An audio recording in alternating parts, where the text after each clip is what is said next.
Hemos comenzado una serie,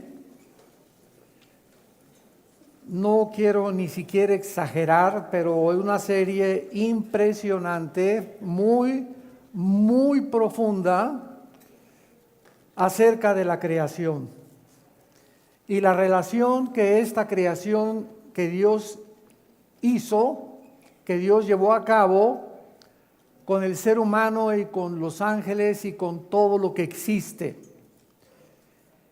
Y la manera como el Espíritu de Dios inicia la Biblia es una de las evidencias más maravillosas de su inspiración divina, porque nos revela la creación original del universo.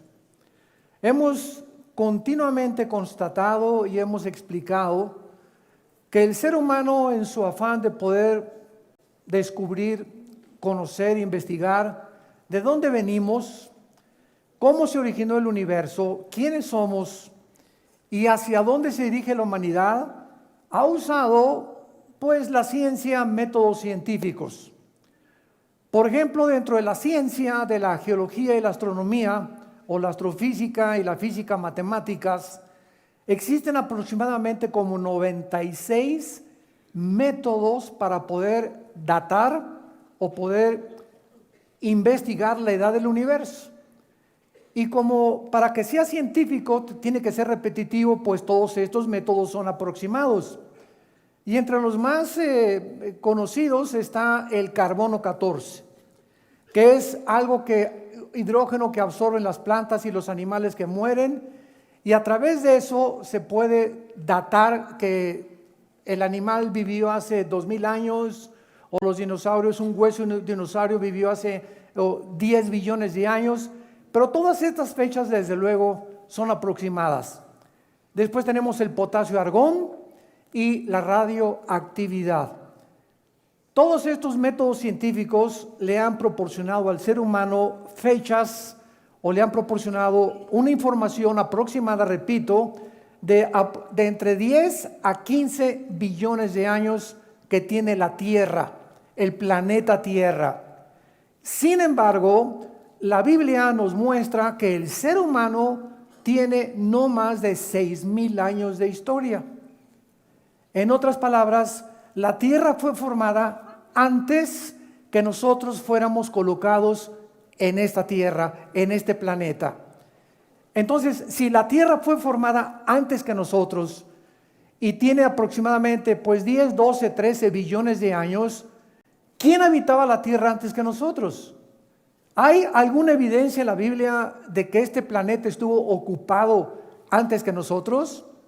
La respuesta es sí, sí la hay. Y sabemos claramente, como lo vamos a ver de una forma exegética y detallada, ahora sí que vamos a meterle microscopio a los primeros 2 capítulos del Génesis, que los ángeles fueron creados antes que nosotros. Lo vamos también a demostrar con la Biblia, y que cuando el ser humano fue ya colocado en el huerto del Edén, ya el pecado había entrado al universo por medio de un querubín caído llamado Lucifer. Entonces, entre el versículo 1 y el versículo 2 del libro del Génesis, existe un abismo, le llaman en inglés un gap, con G de gárgara, A y P de Pedro, gap, que significa un intermedio. Y vamos a ver las 2 teorías que han tratado de especular y de filosofar muchos teólogos para explicar que pues realmente no hay más que una sola corrida, y que desde el principio significa cuando Dios comenzó a crear la tierra, y lo vamos a demostrar que no es correcto. Porque si desde el principio dice la Biblia, Dios creó los cielos y la tierra, ¿cuándo fueron creados los ángeles? Porque entre los primeros 6 días de la creación, ¿qué es lo que la Biblia describe? Del versículo 3 hasta el capítulo 2, los ángeles ya existían. Entonces vamos a descubrir todas estas cosas maravillosas, porque en Job capítulo 38, versículo del 4 al 7, la Biblia nos revela que cuando Dios estaba formando el globo terráqueo, Y quiero aclararles que la tierra no es plana, por el amor de Dios. ¿De cuál fumaron? Hace algunos meses nos han bombardeado. Oiga, ¿es cierto que la tierra es plana? Miren, muchas personas se meten a las redes sociales y ponen estas marihuanadas, así le llamo yo, para atraer seguidores. Entonces, no, y vamos a buscar alguna forma de demostrar que la tierra es plana. Y entonces tú quieres seguir consultando esa página, y ese es el propósito de estas personas deshonestas intelectualmente para atraer seguidores. E increíblemente miles de cristianos lo creen. Como ahora que estuvimos mi esposa y yo en Cancún en la iglesia, se acercaron 3 jóvenes de la universidad que por favor les diera yo muestras de que la tierra es redonda. Digo, mira, desde la Biblia hace 2700 años, Isaías 40, versículo 22, la Biblia describía en el hebreo que la tierra es redonda, antes de Galileo Galilei. Y si no, pues mira, manda una carta a la NASA, a la Oficina de Administración de Aeronáutica Especial, para que manden fotografías de los astronautas. Y si no te convencen las fotos de los astronautas, simplemente ve un eclipse. Y en el eclipse claramente entre la luna y el sol se ve la redondez de la tierra. Bueno, no nos vamos a detener en esto, pero es increíble la sarta de mentiras, y también que el presidente Bush planeó la caída de las Torres Gemelas, que lo planearon ellos, que no fueron los árabes, y estamos inundados de mentiras, de pseudo tesis y de falsas conclusiones con el propósito de las redes sociales de atraer gente y de sembrar la mentira, ¿verdad? Para que pueda ser desmoronada la verdad y que lleguemos a un punto donde ya no sabes ni qué creer. ¿Será verdad? ¿Será mentira? ¿Será melón? ¿Será sandía?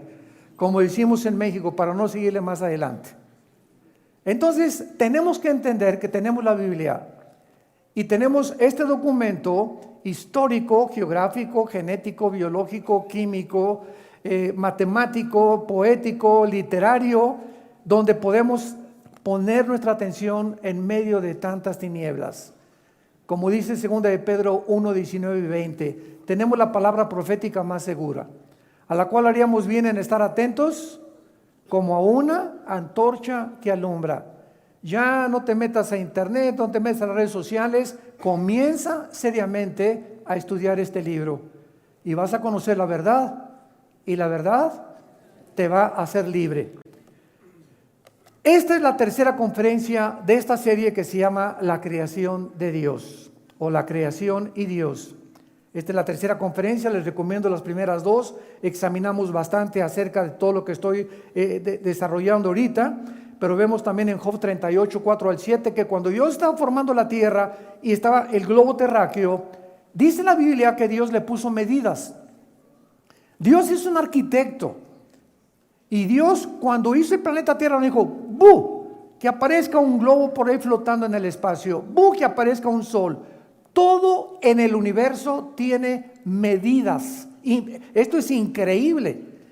Y todo en el universo tiene un diseño y una afinación.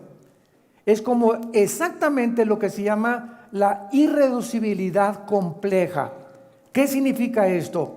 Si yo tengo un motor de un coche y me doy cuenta que el carro no arranca, entonces tiene un motor de gasolina, tiene pistones, tiene bujías, tiene diferentes cosas que todas en conjunto tienen que trabajar para que el carro arranque. Y basta un alambrito en mi batería que esté desconectado para que nada de lo demás que está diseñado por los ingenieros funcione en mi máquina y en el motor de mi carro. Un solo alambrito o una sola basura en el motor de gasolina va a impedir que el carro funcione adecuadamente. Entonces, esto es lo que se llama irreducibilidad compleja. Una trampa de ratones está formada por 3 o 4 alambres de acero, y una tiene que estar así, otros tienen que tener un resorte, que es la que hace cuando se come el queso el ratón que caiga, y un solo alambrito de la trampa que no funcione impide que el demás mecanismo no funcione tampoco. irreducibilidad compleja. Entonces, si el universo está perfectamente bien afinado y no le falta ningún cable y fue diseñado para que trabajara en conjunto, vemos detrás, damas y caballeros, una inteligencia, vemos un diseño. Entonces la Tierra fue formada de tal manera y de tal tamaño y de tales medidas para que exactamente girara sobre su eje con una inclinación de 23 grados y medio y se trasladara alrededor del Sol en 365 días a la distancia exacta del Sol, para que cuando la Tierra le diera vuelta al Sol pudiera haber la vida. Y para que tú y yo pudiéramos habitar este planeta, tenía que ser preparado este planeta para que la vida de nosotros pudiera ser posible. Cuando yo hago esto en la mañana y tú también, y respiro, ¿qué estamos respirando? Estamos respirando un aproximado de 88% de hidrógeno, que es el elemento que más compone el universo entero, con una mezcla de oxígeno y ciertos gases. Si en 1% de este hidrógeno que recibimos o de oxígeno faltara, tú y yo nos podríamos intoxicar y ahogar. Así que de la atmósfera terrestre hacia abajo, la cantidad y la mezcla del oxígeno con el hidrógeno ha sido diseñado y proporcionado por el Creador del universo. Si la Tierra girara más rápido de lo que gira sobre su eje y la Tierra no hiciera este movimiento ni la distancia con el Sol, no sería posible la vida.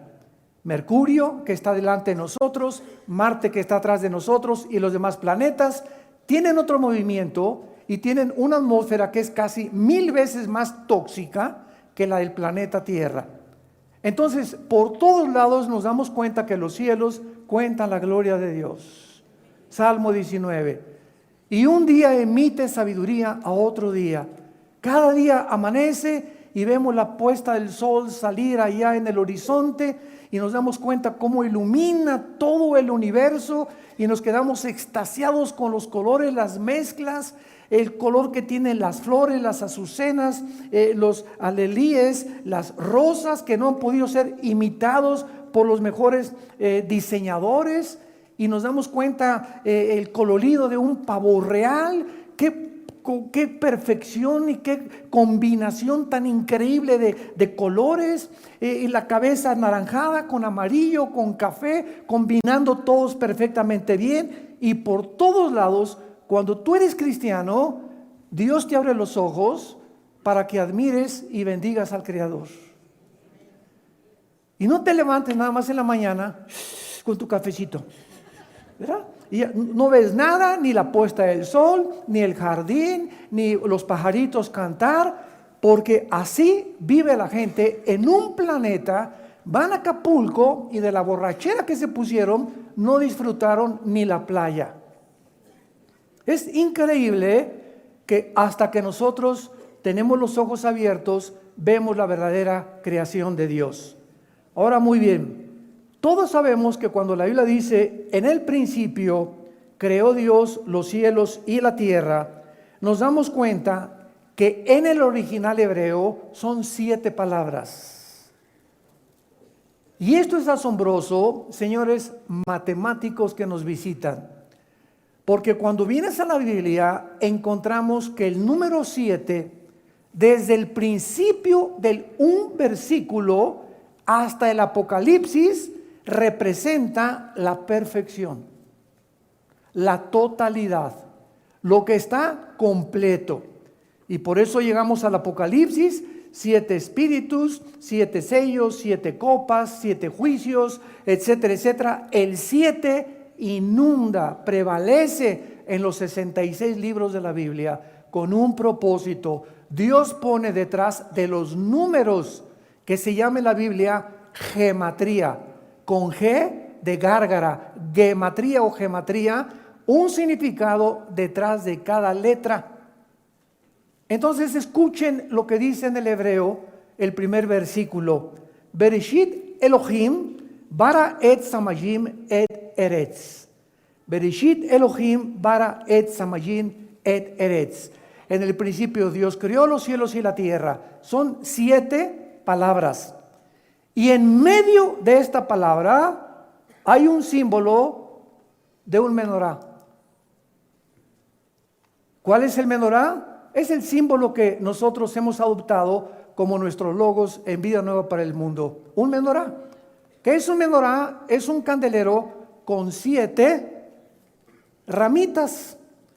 Y este candelero aparece al terminar la Biblia, otra vez, en el primer versículo de la Biblia está escondido en las letras hebreas, y aparece al final de la Biblia, y entonces a Jesús se le ve detrás de los 7 del menorá, que es el candelero, no candelabro. Candelabros son los que están colgados por todos lados.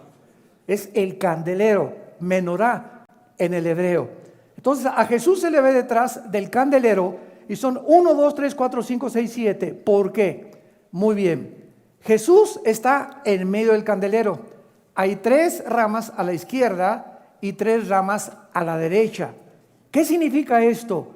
El 6, que son 3 a la izquierda y 3 a la derecha, es el número de nosotros. En la Biblia el 6 es el número del hombre, porque en el 6º día fuimos creados. Y cuando Jesús está en medio de nosotros, estamos completos. Si Jesús no está en tu vida, eres el número 6. Y espérate a llegar al 666.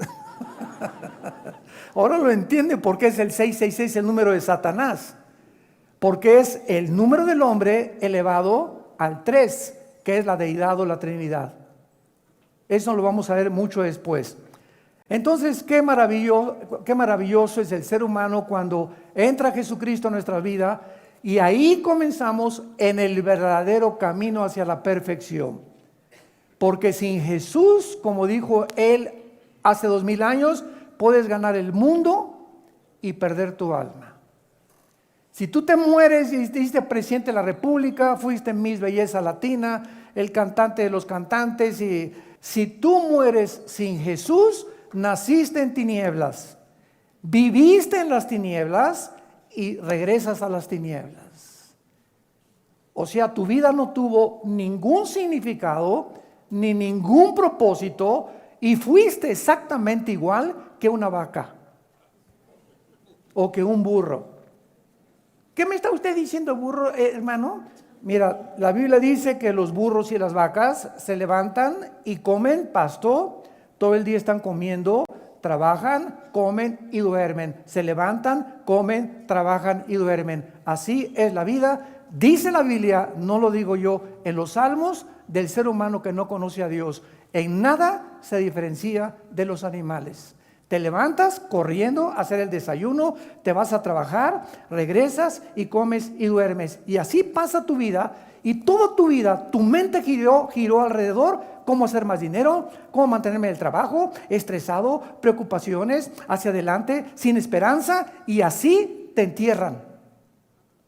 Y nunca pudiste conocer la razón por la cual naciste, por la cual viviste. De filosofía en filosofía, de botella en botella, de droga en droga, de mujer en mujer, de hombre en hombre, 3, 4, 5 divorcios, etcétera, etcétera, porque el hombre, dice la Biblia, buscando sin encontrar. Siempre están investigando y nunca llegan al conocimiento de la verdad, porque la verdad se encuentra en Jesús. Muy bien, en este principio también que dice la Biblia, en el principio creó Dios los cielos y la tierra. Esto es increíble porque a través de la ciencia pues ha tratado, repito, de investigar el origen de la creación, y pues calcularon que el universo comenzó con el Big Bang, la gran explosión. Y de una explosión el universo surgió. Esta es la teoría que existe en tu escuela y los astrónomos, porque también los científicos tienen que inventar. Cuando no se puede demostrar en un laboratorio, porque para que sea científico tiene que ser repetitivo y analizarse en un tubo de ensayo o ser demostrable, ¿verdad? Eso se llama en la filosofía el empirismo. Yo no puedo creer, dice un científico ateo, lo que no veo, lo que no oigo, lo que no huelo, lo que no gusto, ni lo que yo tacto, ni lo que yo toco con mis 5 sentidos. Entonces, el científico ateo está encerrado en una cárcel, porque para él no existe nada más que lo que ve, lo que oye y lo que siente o lo que gusta o lo que toca, sin darse cuenta que hay un mundo que nos rodea, que existió antes que nosotros, que fue creado antes que nosotros y que la Biblia dice que es más importante y es primero que nosotros. Por ejemplo, en Hebreos 11, versículo 3, dice la Biblia: por la fe entendemos haber sido constituido el universo por la palabra de Dios. Escucha, de modo que lo que se ve fue hecho de lo que no se veía. En otras palabras, lo que no alcanzamos a ver, ni a sentir, ni a gustar, que es la defensa de los ateos, eso que ellos niegan es más real que el mundo físico material en el cual tú y yo vivimos. Ahora, ¿por qué es más físico y por qué dice la Biblia que fue hecho lo que vemos de lo que no se veía? Porque lo que no se veía fue antes que nosotros y lo que no se veía va a ser eterno. Entonces Jesús entra aquí al mundo y baja al mundo a darnos la comunicación con el mundo que no podemos nosotros percibir con los 5 sentidos, comunicarnos con ese mundo que nos rodea a través de la oración. A través de la oración. Cuando un cristiano comienza a orar, rompe la barrera del sonido, de la fe, rompe la barrera de las 4 dimensiones en las que vivimos, y la oración nos introduce a ese mundo que nos rodea, y la oración comienza a movilizar el mundo que no lo podemos ver, que está poblado de millones de ángeles, y la oración hace que Dios entre en acción también. Porque lo que mueve a Dios es la oración, así lo determinó Él. En su soberanía Dios escogió que Él va a actuar en tu vida a través de la oración. Y si tú no oras, como dice en Santiago capítulo 4, no tenéis porque no pedís. Y no tienes por qué pedir porque no conoces a Dios y no sabes qué pedís. Qué importante es por eso conocer la Biblia, porque al conocer la Biblia y la doctrina de la Biblia, comenzamos a conocer qué quiere Dios para nuestras vidas, qué nos va a contestar Dios, qué no nos va a contestar Dios, y no tenemos que frustrarnos porque pues Dios no me contesta mis oraciones. Y hay razones por las cuales encontramos en la Biblia que Dios no te va a contestar tus oraciones, y siempre la razón será el pecado. Un pecado no confesado detiene inmediatamente la acción de Dios en nuestras vidas. Pero no vamos a detenernos en eso. Bueno, aparte entonces de que en el principio vemos nosotros la inspiración divina de la Biblia, la ciencia afirma que en ese principio, cuando comenzó la explosión del universo, y que de la nada, imagínense ustedes, de la nada hubo una explosión. Y yo le pregunto siempre a los ateos, que son mi plato favorito, ¿quién produjo esa explosión? Porque la nada no produce nada. ¿Quién produjo la explosión? Ahora muy bien, te voy a aceptar que comenzó todo con una explosión, porque nunca me vas a contestar quién la produjo. ¿La explosión o la materia puede producir el pensamiento?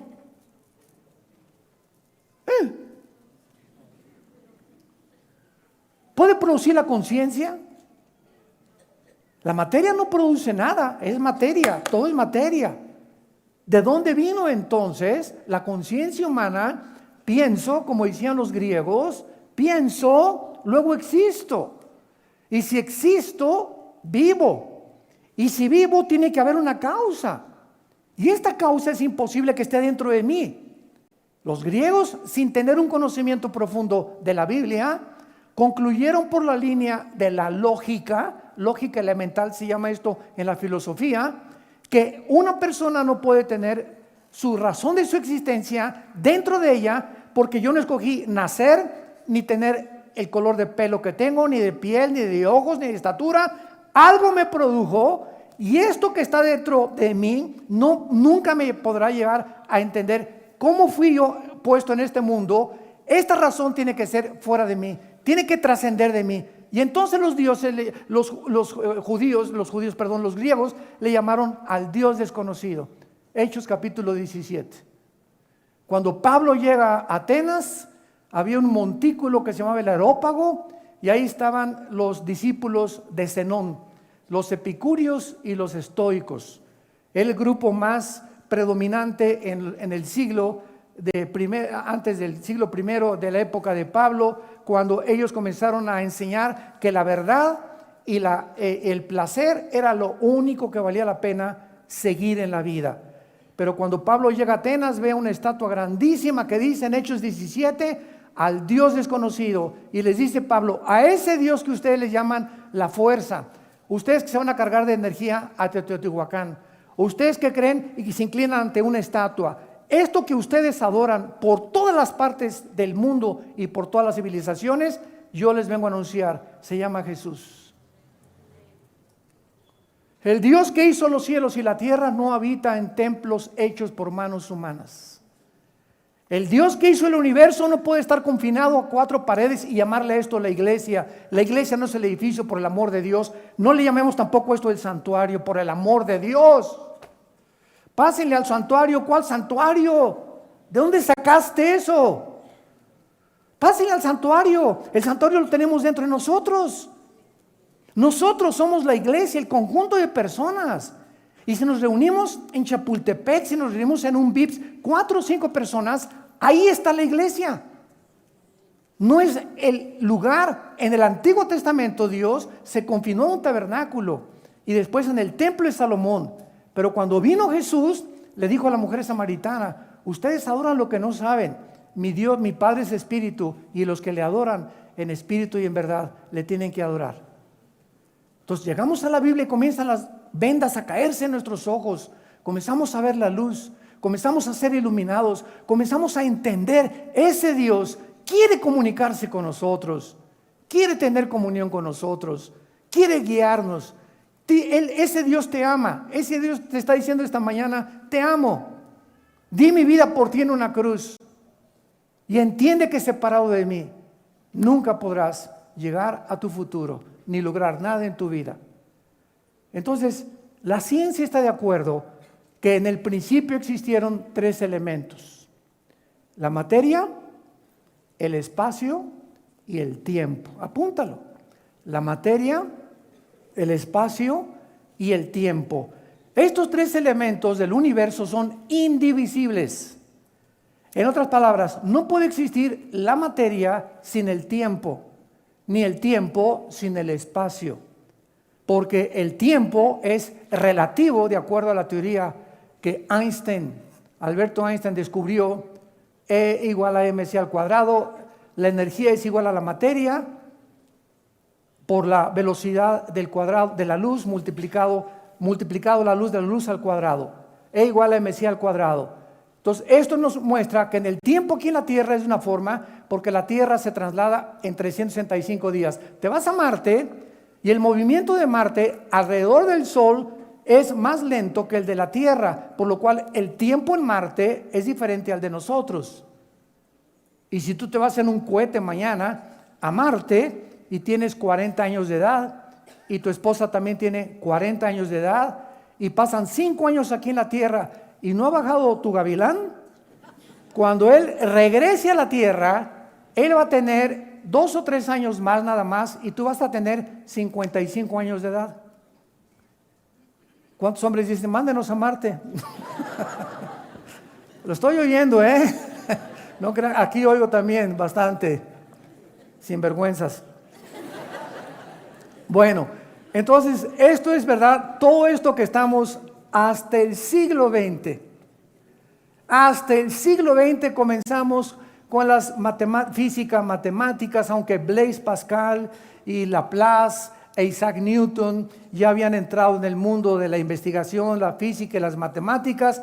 No fue hasta el siglo XX pasado cuando comenzaron a establecerse claramente la mayor parte de las leyes, como las leyes nucleares, la primera y la segunda ley de la termodinámica y las leyes de la gravitación que ya Newton había postulado 2 o 3 siglos de anticipación.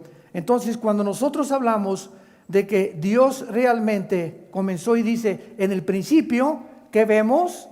En el principio, el tiempo. Dios creó los cielos y la tierra, la materia, y los cielos, el espacio. ¿Se dan cuenta? Los 3 elementos que la física confirma que forman el universo se encuentran en el primer libro del Génesis. Bueno, vamos a seguir investigando. No hay ningún argumento que se pueda dar para poder probar que Dios no existe. Cuando alguien me dijo una vez, demuéstrame que existe Dios, yo le dije, demuéstrame que no existe. Tan sencillo como eso, ¿verdad? No me podrás traer ningún argumento para que me digas que Dios no existe, más que especulaciones. Por ejemplo, los ateos dicen, bueno, es que yo no creo, bueno, yo no creo, tú, cabeza de aguacate. Tú eres el que no crees. A mí no me digas que yo, porque yo tengo otra perspectiva.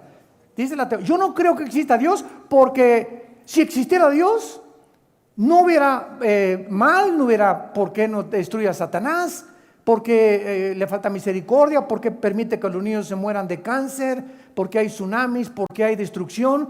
Entonces el ateo en su mente no puede cuadrar a un Dios que permita estas cosas que llamamos nosotros tragedias. Y como en su mente él no puede cuadrar, y como dijo Dion Teofilito, ni lo podrá nunca, porque nuestra mente es de chinche, de renacuajo, de caracol, comparada con los pensamientos y los caminos del Dios del universo que no cabrían en nuestra mente.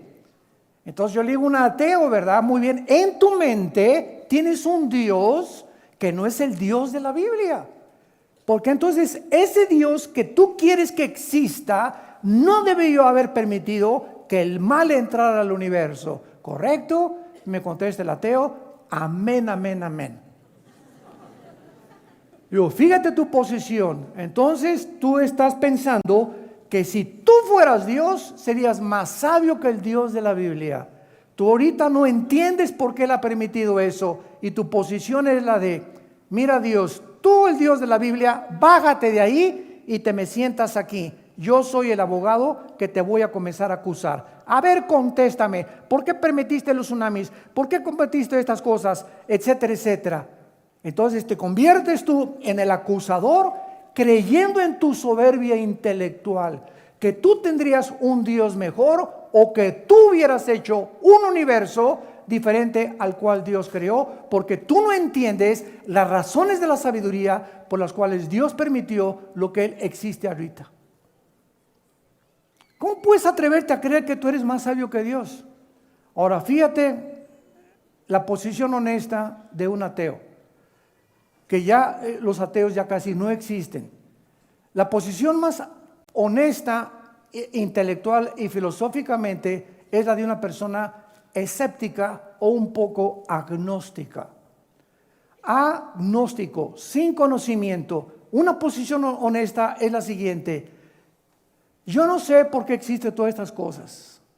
Yo no entiendo por qué pasan todas estas cosas. Oh Dios, si tú existes, yo te pido, Señor, que me hagas entender la razón que se encuentra detrás, porque estoy como un niño de 3 o 4 años que cuando su papá le hace pau, pau, pau, el niño percibe que las nalgadas es un símbolo que el papá no lo quiere. Sin saber el niño, por su limitación intelectual, que el pau, pau, pau forma parte también del amor. Porque el que detiene el castigo a su hijo aborrece. dice Salomón en Proverbios. Si yo tuviera un oso que se cae en una trampa, un oso, y el oso supiera que lo que estoy tratando de hacer es sacarlo de la trampa, no me arañaría, ni tampoco me daría zarpazos ni mordidas, porque en su mente no entiende que le quiero hacer un bien a ese oso. Entonces él va a comenzar a hacerme así, y si él entendiera que mi propósito es sacarlo de ahí, se dejaría mansamente sacar de la trampa. Y así somos nosotros también. Estamos en un mundo completamente limitado, intelectual y finitamente en nuestra capacidad de pensamiento. Y como no entendemos por qué hay muchas cosas que permite Dios, yo no puedo concluir. Como yo no lo entiendo, concluyo, no existe Dios. Eso no es honesto filosóficamente en el ateísmo. Más bien, Señor, te pido que tú me enseñes por qué permite estas cosas si existes. Esta fue la posición a la que yo llegué hace 43 años. Yo peleaba con estos pensamientos. Y cuando mi hermano Alejandro me comenzó a compartir a Jesucristo, los amenacé de muerte. Yo traía una pistola 9 milímetros aquí detrás de mi cinturón desde los 14, 15 años de edad. Anduve armado. Y ya estaba con mis pensamientos de revolución social y Tlatelolco y por aquí, por allá, el comunismo, dialéctica materialista, el Che Guevara, bla, bla, bla, bla, bla, bla. Y cuando me hablan de Cristo, yo los amenazo y les digo, saqué la pistola un día y se la puse en la cabeza y le dije, tú me vas a hablar de este Cristo, yo te mato. A mí no me vengan con esas tonterías. Él fue un gran iluminado, fue un gran revolucionario, etcétera, etcétera, etcétera. Y entonces leí 1 Corintios 1, del 21 en adelante. Y le hacía estas preguntas al grupo de cristianos que me perseguía tratando de convertirme al cristianismo. Y entonces leí ahí que la Biblia decía, porque lo necio de Dios, lo que a nosotros nos parece una necedad y una estupidez, es la sabiduría de Dios. Y lo débil de Dios, ese hombre que en la cruz murió sin que los dioses, como dicen los griegos, lo ayudaran, esa debilidad, y ese hombre en la cruz era la fuerza de Dios. Y Dios lo hizo a propósito para poder destruir nuestra sabiduría. Para que a través de nuestras conceptualizaciones y de nuestras resoluciones disque filosóficas, nunca encontráramos a Dios si Él no bajaba del cielo y nos revelaba quién es Él. Y eso fue lo que me cimbró y me puso en una posición de balance. ¿Qué estoy haciendo? Creyéndome yo que soy más inteligente que un Dios, creyendo que algún ser humano tiene la solución para la pobreza, para la injusticia, para la falta de paz en el mundo, para las enfermedades. Creemos que dentro de nosotros podemos resolver problemas que van más allá de la capacidad que tenemos como humanos para resolverlos. ¡Cuánto orgullo! Comencé a decir en mi vida, ¡cuánto orgullo! ¡Qué orgulloso soy! ¡Qué soberbia intelectual! ¡Qué Friedrich Nietzsche, ni qué 8 cuartos! ¡Qué Jean-Paul Sartre, ni qué Bertrand Russell, ni qué Sigmund Freud, ni qué Carlos Marx! Todos eran hombres como tú y como yo. Jesús dijo, yo soy el camino, la verdad y la vida. Y caí de rodillas, hincado, reconociendo mi soberbia intelectual y la tontería de creer que algún día yo pudiera encontrar las respuestas. Si Él no bajaba del cielo, entraba a mi vida y me decía quién es Él. Y me mostraba hacia dónde podíamos caminar. Cuando Jesús moría en la cruz, había 2 grupos de personas, los religiosos y los griegos. Ahí estaban en la cruz, los religiosos y los griegos. Los religiosos, de acuerdo a su teología, ese hombre en la cruz no podía ser el Mesías. ¿Por qué? Porque en la teología de la Torá, o de los 5 libros primeros de la Biblia, o de la religión de los judíos, está escrito en Deuteronomio, maldito el que es colgado en un madero. Síganme con mucho cuidado. Entonces los fariseos no podían creer que ese hombre dijera, soy el Hijo de Dios, y estaba convertido en una maldición. ¿Cómo puede Dios? Fíjense, ¿cómo puede Dios? Preguntaban, maldecir a su Hijo. Qué conflicto intelectual, ¿verdad? No puede ser Dios. Y los griegos Zeus, el dios Hércules, el dios de los rayos, que gigantes tremendos que los dioses los protegían. ¿Cómo puede ser ese hombre decirse el Hijo de Dios cuando nuestros dioses nunca permitirían en la mitología griega hacerle eso a su hijo? Entonces tanto los religiosos como los griegos fueron enloquecidos en su sabiduría, y Dios lo hizo a propósito. Ese hombre que moría hecho un guiñapo humano, débil ante nuestros ojos, tonto a nuestros ojos por haberse dejado amarrar las manos en Getsemaní y no usar su poder para ser liberado, Dios lo hacía a propósito, porque la palabra de la cruz es locura al que se pierde y poder de Dios al que se salva. Dios lo hizo a propósito.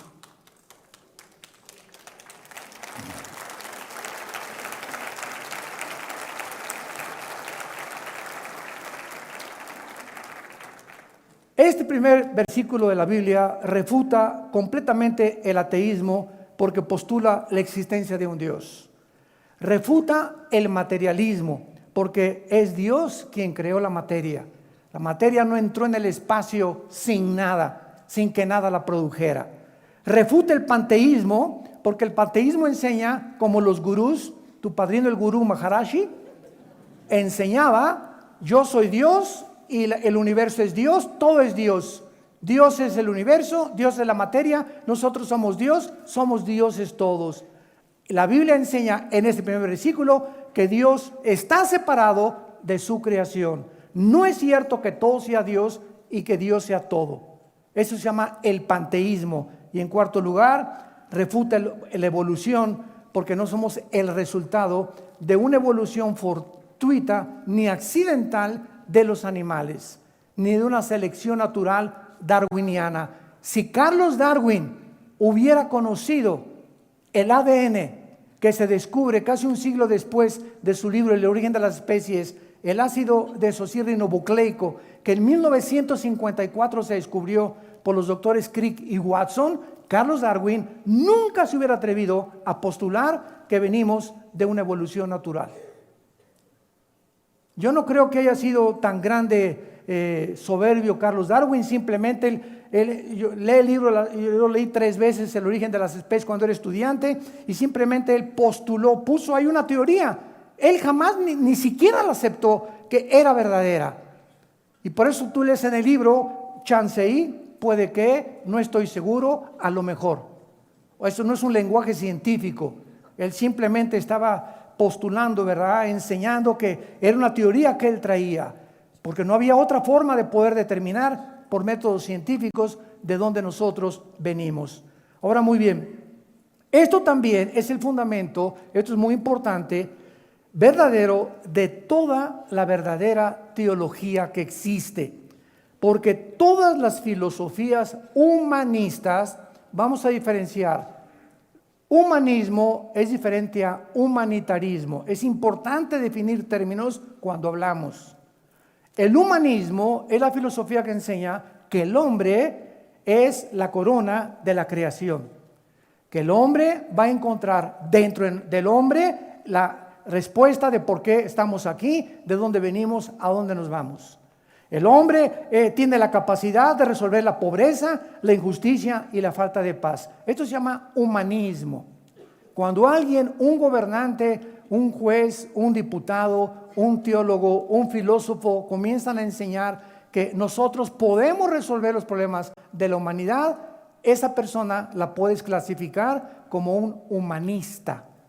El humanitarismo es la compasión por los humanos, que es otra cosa. No confundas la magnesia con la gimnasia. Es completamente diferente. Una persona humanitaria es una persona que se compadece y se identifica con el dolor y el sufrimiento de los humanos. Eso es muy diferente. Muy bien. Entonces, esto es el fundamento de la teología, porque los humanistas comienzan con el hombre como el amo de la creación. El hombre es la corona de la creación. El hombre va a conquistar el mundo. El hombre va a llegar a la época de Acuario. El hombre el mundo va a mejorar. Eso es el humanismo. Y nos damos cuenta que la misma experiencia en el siglo XXI, donde nos encontramos, estamos al borde de una tercera Guerra Mundial. Antier aterrizaron 2 aviones Hércules con más de 12 nucleares explosivos en Venezuela. Ya Putin está en Venezuela. Desde luego que Irán le acompaña con el grupo terrorista Hezbollah, porque Irán sostiene y mantiene al grupo terrorista más grande del universo, Hezbollah, desde hace más de 25 años. Ahí se encuentran ya, por la paranoia de este señor, ¿verdad?, de que dice que lo quieren matar. Pero ahí está la presencia ya, y no son juguetes, no son juguetes. Ya en Sudamérica se encuentra la presencia rusa, con el propósito de pasar la Navidad, jingle bells, para nada, ni van a cantar Noche de Paz tampoco. Estamos nosotros ante una filosofía que es verdadera como Dios, el creador, el diseñador, el legislador y el sustentador del universo. Veamos lo que dice en Isaías capítulo 40, versículos 26 y 28, la Biblia, acerca del Dios de la Biblia. Isaías 40, 26 y 28. Levanten en alto vuestros ojos, nos manda Dios, y miren quién creó estas cosas. Él saca y cuenta su ejército. Está hablando de las estrellas. A todas llama por sus nombres. Ninguna faltará. Tal es la grandeza de su fuerza y el poder de su dominio. Este Dios, para que se te fundan los fusibles, este Dios, cada estrella de los billones que existen en el universo, les ha puesto nombre. Cuando vas a la peluquería, Dios sabe cuántos pelos te cortó el peluquero y cuántos te quedan en la cabeza. Cuando vas caminando por alguna calle y matas una hormiguita o matas una cucaracha en tu casa, Dios sabe que ese insecto dejó de existir.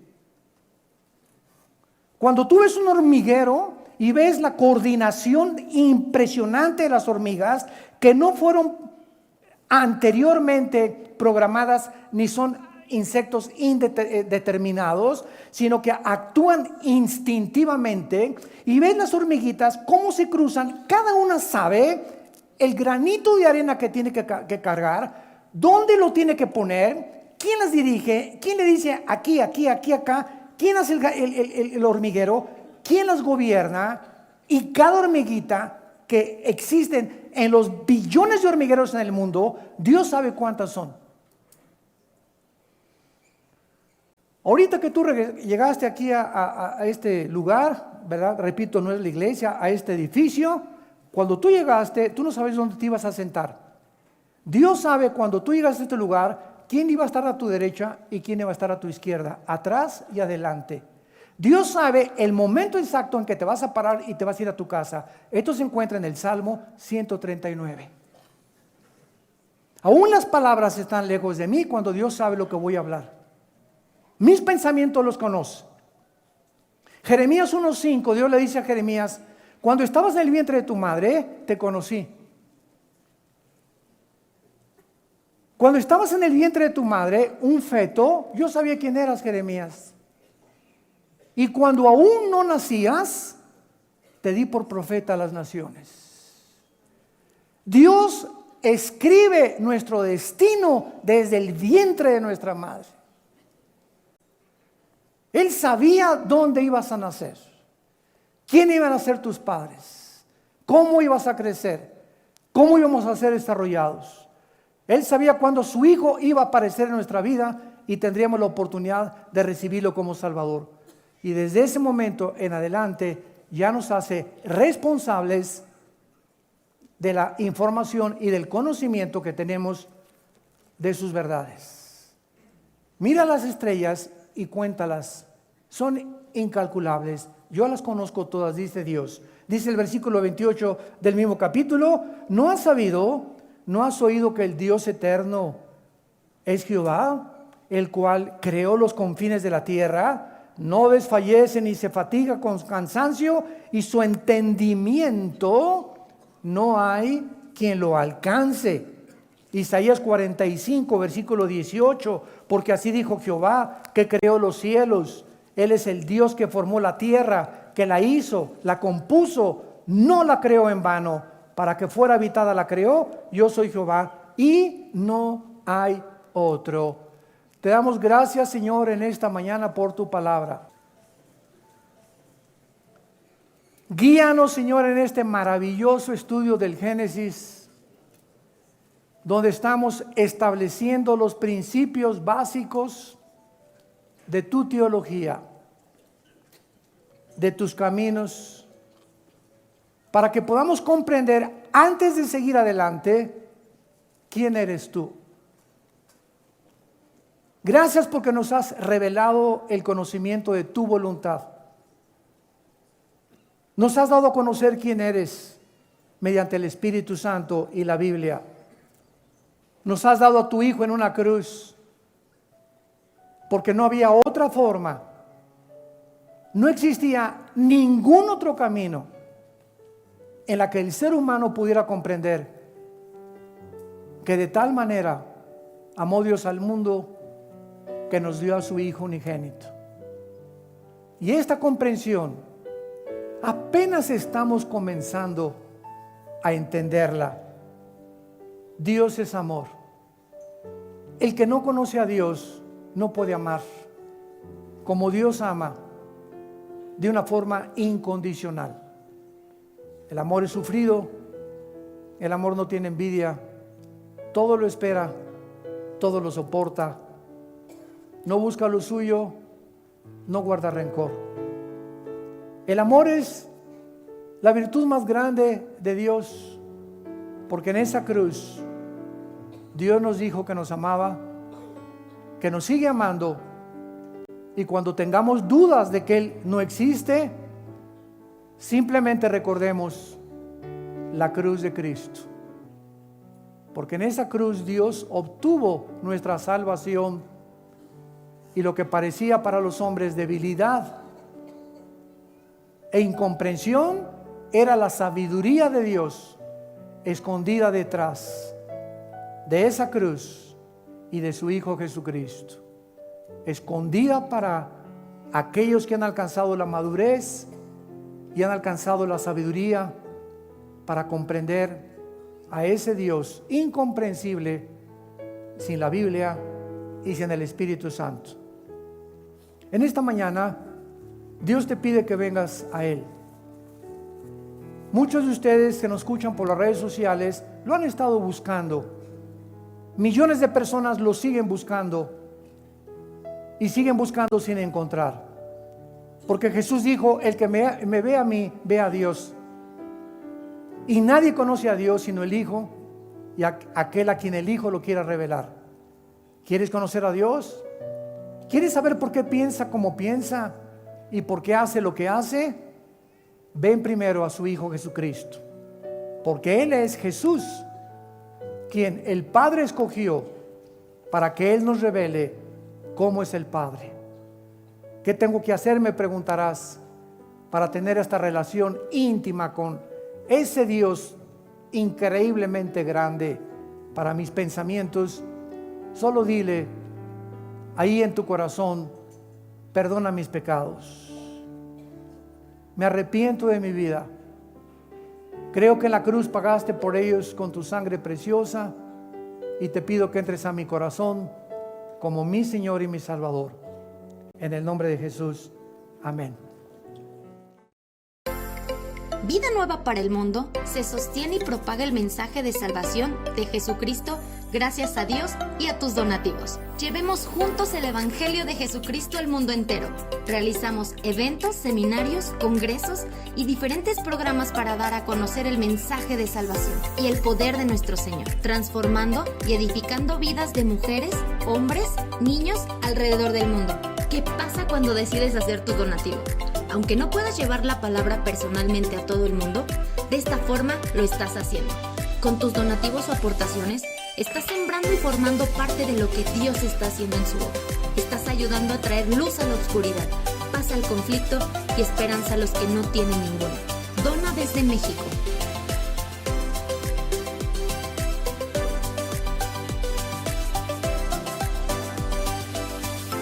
Dona desde Estados Unidos.